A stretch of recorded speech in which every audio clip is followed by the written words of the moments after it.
Lo scorso 3 febbraio, presso i locali dell'Istituto Pirandello di Bivona, che a breve si trasferirà presso la nuova sede di Contrada Santa Filomena, è stato presentato il romanzo Sicilia My Love di Enzo Randazzo, con apparato didattico a cura di Gisella Mondino.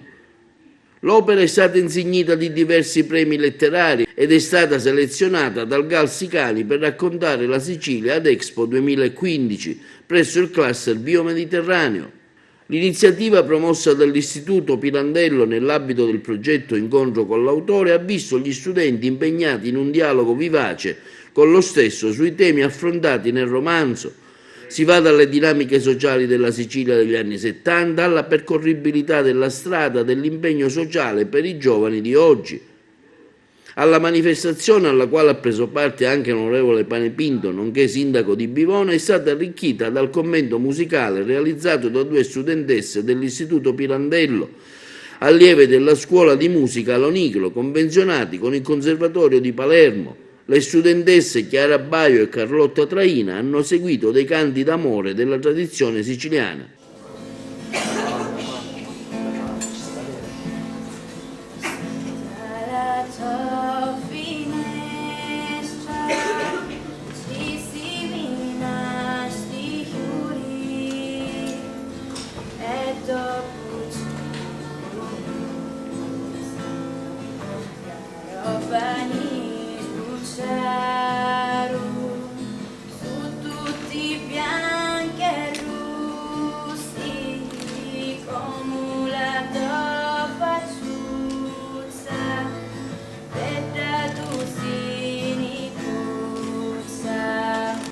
Sono stati poi proposti dei momenti di lettura, durante i quali le studentesse Alice Basto e Maria Francesca Mortellaro hanno allietato l'uditorio con dei brani tratti dal romanzo Sicilia My Love.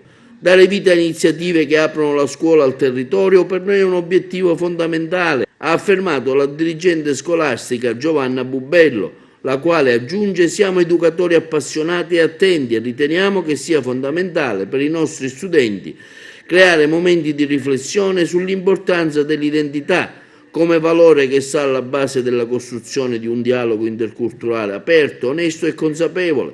La conoscenza profonda della nostra identità siciliana passa anche attraverso la lettura degli autori che con più incisività hanno saputo rappresentarla ai siciliani stessi e al mondo.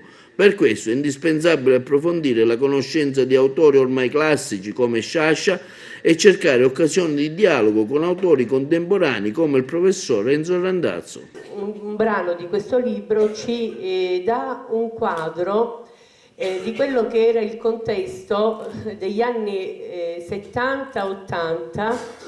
Erano gli anni in cui c'era veramente un partito che per 20 anni aveva governato Dorgina, che io dico Sambuca, e lì ho rivisto, diciamo, un po' dei passaggi importanti anche della mia vita. Diciamo che mi sono un poco specchiata in questo testo perché ho ritrovato la sezione del Partito Comunista, le dinamiche di una concezione, diciamo, anche del Partito Comunista di allora.